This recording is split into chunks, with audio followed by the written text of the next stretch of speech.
En 2016, j'ai eu l'occasion d'habiter 3 mois dans la ville de Hambourg, en Allemagne. Et à force de négociations, j'ai réussi à négocier un accès abordable à une salle de sport de luxe qui incluait un sauna. Et j'ai donc été dans ce sauna absolument tous les jours pendant 3 mois. Expérience que j'ai renouvelée ensuite en allant au Mexique parce que de toute façon les salles de sport de luxe au Mexique, ça coûte pas si cher que ça. Et j'ai vraiment pris cette habitude de riche entre guillemets pendant ces périodes-là de ma vie. Et j'avais vraiment l'impression que ça contribuait énormément à mon bien-être au quotidien, à mon sommeil, à mon humeur, pourquoi pas à ma récupération. Est-ce que tout ce qu'on dit sur le sauna maintenant est vrai? On va essayer de distinguer le vrai du faux. Dans cette vidéo, je vais plonger plus dans la partie scientifique et voir quels sont les effets du sauna sur son corps, que ce soit pour la longévité, pour la récupération musculaire ou pour l'humeur et l'anxiété. On va parler de tout ça dans cette vidéo, c'est parti. Alors là, je suis au Parque del Retiro à Madrid. Hashtag bilingue. Assez compliqué de trouver un spot où il y a une luminosité qui est ok sans avoir le soleil en pleine gueule et sans être entouré de touristes, ce qui est exactement mon cas maintenant. Là, il y a beaucoup de gens qui me regardent de manière très bizarre, mais c'est pas grave. Je parle à ma caméra, c'est tout à fait normal. Alors d'abord, on va essayer de définir quand même le sauna. Qu'est-ce que le sauna? Le sauna, en fait, c'est une chambre, une pièce qu'on va chauffer à environ 80 à 100 degrés en moyenne. C'est beaucoup. Contrairement au hammam qui, lui, est chauffé à seulement 40-50 degrés. La vraie différence, c'est que dans un sauna, on est sur un air sec, du coup, qui est beaucoup plus supportable. Donc même si le ressenti d'inconfort est similaire dans un hammam, comme on est sur un air absolument très humide, c'est en fait beaucoup plus dur à supporter au prorata avec la chaleur. Donc voilà, c'est pour ça que le hammam n'est pas aussi chaud. Après, la différence entre les deux, c'est pas vraiment le sujet de cette vidéo, mais pour le coup, le sauna est beaucoup plus étudié dans la recherche et a une bien meilleure réputation en termes de récupération, de santé, etc. Et c'est pour ça qu'on va se concentrer là-dessus. D'autant qu'il était beaucoup plus étudié dans la recherche, donc j'aurai également beaucoup plus de matériel à te montrer sur le sujet. La tradition veut que tu restes dans le sauna pendant des cycles d'environ 10 minutes, 10, 15 minutes, 20 minutes pour les plus téméraires. Et ensuite, tu alternes avec des périodes du coup de froid, notamment une douche froide pour vraiment te rafraîchir, tu respires un peu et ensuite tu recommences un cycle. Le rituel du sauna veut que ce soit environ 3 ou 4 cycles. Maintenant, une simple session individuelle a déjà ses bénéfices et ça, on en parle maintenant. Récemment, pas plus tard que cet été, j'ai eu l'occasion d'accéder à un sauna à nouveau. J'ai fait 6 sessions de sauna à raison de 2 par semaine à l'île de Saint-Lû. C'est dans la baie de Saint-Malo en Bretagne. Il y a ce coin un petit peu spa où ils font également des massages, etc. Qui sont très accueillants et ils ont ce sauna authentique, cet authentique sauna traditionnel avec une vue sur la mer, sur la plage qui est vraiment très sympathique.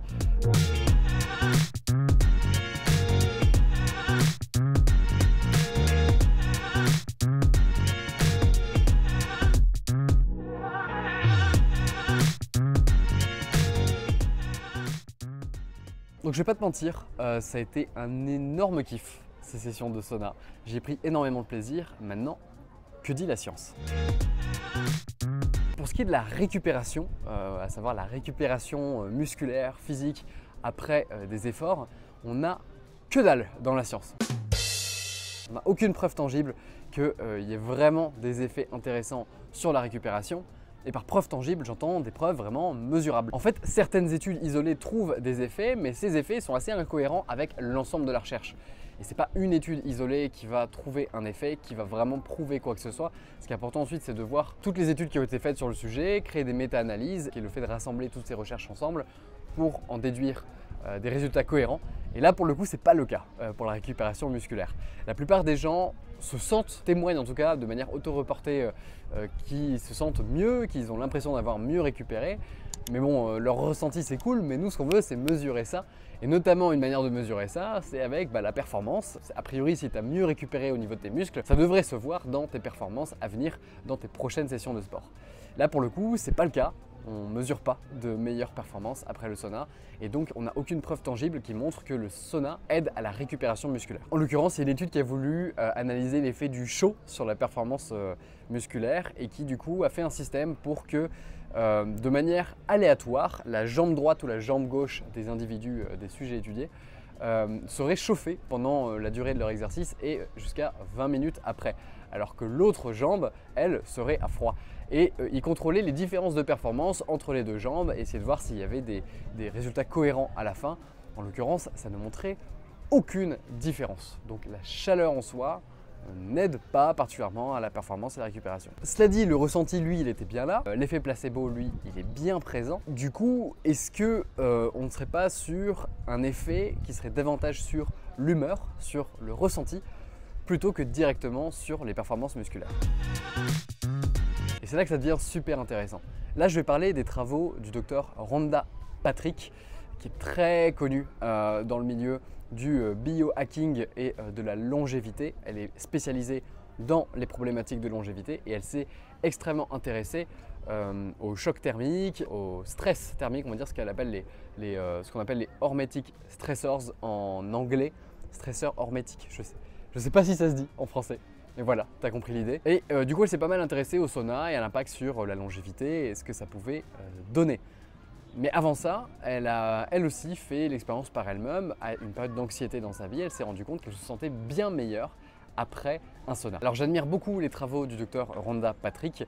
Pour autant, je ne suis pas d'accord avec tout ce qu'elle dit. En tout cas, je prends du recul par rapport à certaines choses qu'elle dit.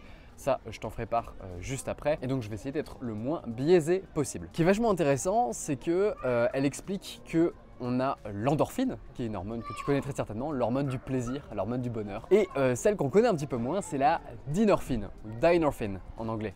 Ça, c'est l'opposé de l'endorphine. Elle crée de l'inconfort, elle crée du mal-être. C'est vraiment l'opposé. Et il se trouve que la dynorphine a un rôle à jouer dans le refroidissement du corps et du coup est activée avec les fortes chaleurs. Fatalement, une pièce où il fait entre 80 et 100 degrés, ça correspond à des fortes chaleurs et donc ça crée pas mal de dynorphine. Et c'est ça qui crée ce sentiment d'inconfort intense quand tu restes longtemps dans un sauna. Maintenant, du coup, tu vas me dire, ok d'accord, mais c'est quoi le rapport avec le fait de se sentir mieux après? J'y viens. En fait, le fait d'avoir des hauts niveaux de dynorphine dans ton cerveau, ça va impacter ta sensibilité à la prochaine exposition aux endorphines. C'est-à-dire qu'en soit sur le moment dans le sauna, tu te sens très inconfortable, mais la prochaine fois que tu vas sécréter des endorphines, que ce soit pour un plat que tu apprécies particulièrement, pour un moment que tu vas passer social avec des amis, pour un câlin, un bisou, voilà, ce genre de choses, là tu vas être beaucoup plus sensible aux endorphines et le shot de bonheur sur le moment, le shot de joie, de plaisir va être beaucoup plus intense et vraiment pendant un certain temps, tu vas avoir cette sursensibilité à l'endorphine. Et ça, pour le coup, ça a un vrai effet antidépresseur et anti-anxiété. Donc oui, a priori, le sauna peut t'aider à combattre le stress et l'anxiété. Maintenant, comme je te l'ai dit, le docteur Rhonda Patrick est surtout connu pour ses travaux sur la longévité. Donc, on va essayer de parler de ça. Il y a une étude finlandaise qui a été faite, qui a suivi sur une vingtaine d'années des Finlandais avec une exposition régulière au sauna selon différents protocoles. Certains s'exposaient au sauna une fois, faisaient une session par semaine, d'autres entre 3 et 4 par semaine et d'autres 6 fois par semaine. Et cette étude a comparé le taux de mortalité non accidentelle causée par des maladies, etc., de mortalité prématurée. En l'occurrence, cette étude a trouvé que les personnes qui faisaient 3 à 4 sessions de sauna par semaine avaient 27% de chances en moins de mourir d'une maladie cardiovasculaire que ceux qui ne faisaient qu'une seule session par semaine. Là où ça devient intéressant, c'est que pour ceux qui faisaient 5 à 6 sessions par semaine, on passe à moins 50%. Ce qui commence à être pas mal. Aussi, la durée de l'exposition était importante. En l'occurrence, ceux qui restaient environ 19 minutes dans le sauna étaient ceux qui avaient le plus de bénéfices. En fait, quand tu es dans le sauna, le stress qui t'est infligé par le sauna va faire monter ton rythme cardiaque à probablement aux alentours de 150 battements par minute, ce qui revient au final à une bonne session de cardio. Donc ça pourrait expliquer pas mal de choses sur les bénéfices pour la santé. Parce que bon, au final, le cardio, on le sait, c'est plutôt bon pour la santé cardiovasculaire. Maintenant, ça ne s'arrête pas à la santé cardiovasculaire. En l'occurrence, il y a également moins de risques pour tous les autres types de maladies. Soit moins 30% de risque pour ceux qui s'exposaient très régulièrement au sauna, pour des maladies comme le cancer, etc. Maintenant, l'étude revendique le fait d'avoir vraiment isolé les variables des différents individus, s'ils fumaient, leur hygiène de vie par rapport à leur alimentation, etc., etc., pour vraiment isoler la variable sauna. Probablement, j'avoue être assez dubitatif sur à quel point on est capable de faire ça, tellement il y a de facteurs différents, mais probablement. Le truc, c'est que dans la réalité, le top 3 des actions, des choses, des conditions qui vont te permettre de vivre longtemps et en bonne santé, c'est ta masse grasse. Avoir la masse grasse, une masse grasse saine, de préférence assez basse. Également ta masse musculaire, avoir une masse musculaire développée, ça aide énormément. Et le troisième, manger un maximum de fruits et légumes par jour. Voilà, jusqu'à 800 grammes, 1 kg de fruits et légumes par jour, ça a énormément de bénéfices pour la santé. Voilà, ce sont les 3 choses les plus importantes pour ta santé. Beaucoup plus, si tu veux mon avis, que le fait d'aller dans un sauna. En fait, on va pas se mentir, le sauna en soi, en France, ça coûte cher parce qu'on le voit comme une activité de luxe. C'est vrai que dans des pays comme la Finlande, comme pas mal de pays de l'Est, le sauna est beaucoup plus abordable parce que fait beaucoup plus partie de la culture.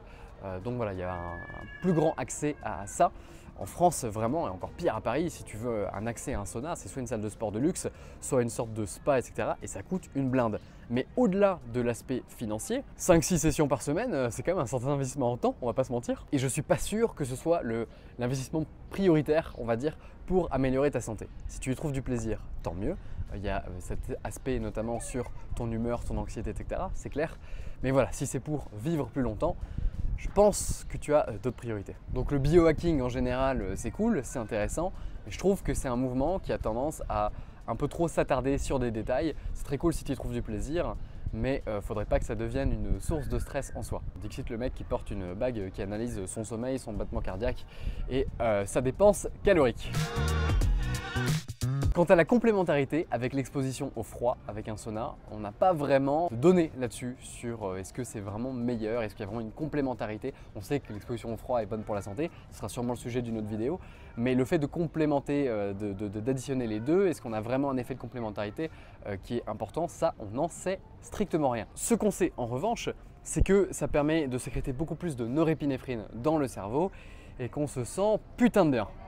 Et ça devrait être suffisant pour te motiver. Et selon moi, c'est le plus important.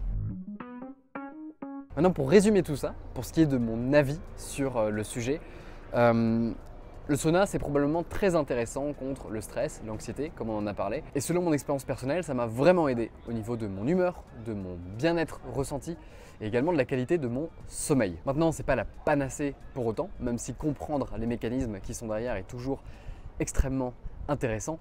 Je ne pense pas que ce soit une pratique qui soit prioritaire par rapport aux autres choses à changer dans ta vie dont j'ai parlé un petit peu plus tôt. En ce qui me concerne, j'adore ça. Je continuerai d'en faire quand l'occasion se présentera. Pour le coup, j'aime vraiment beaucoup ça et j'ai pris énormément de plaisir à en profiter à l'île Saint-Loup, du coup, cet établissement, ce spa en bord de mer qui m'a accueilli. Si jamais tu veux leur rendre visite parce que tu es de passage dans la baie de Saint-Malo en Bretagne, n'hésite pas à leur faire un petit coucou. La gérante, Mélodie, t'accueillera, je suis sûr. Les bras ouverts, n'hésite pas à lui dire que tu viens de ma part. Je pense que ça lui fera sacrément plaisir. Et je te la recommande également beaucoup, elle et son équipe, pour tout ce qui est massage, que ce soit en solo, en duo. Bref, ils m'ont pas rémunéré pour ça, simplement c'est un établissement que moi j'apprécie beaucoup quand je suis en vacances et je pense que toi aussi tu pourrais l'apprécier, donc ça fait toujours plaisir de pouvoir leur donner un petit coup de pouce si ça peut les aider en tout cas. Sur ce, j'espère que cette vidéo t'a plu, que tu en sais maintenant un petit peu plus sur la pratique du sauna. Dis-moi dans les commentaires quelle est ton expérience avec le sauna, si tu le fais régulièrement, quel était peut-être ton avis avant de voir cette vidéo, quel est ton avis après. Et ça sera toujours une joie de pouvoir débattre un petit peu avec toi en commentaire comme d'habitude. Sur ce, je te dis à très vite pour des prochaines vidéos. D'ici là, prends soin de toi, ton corps te remercie.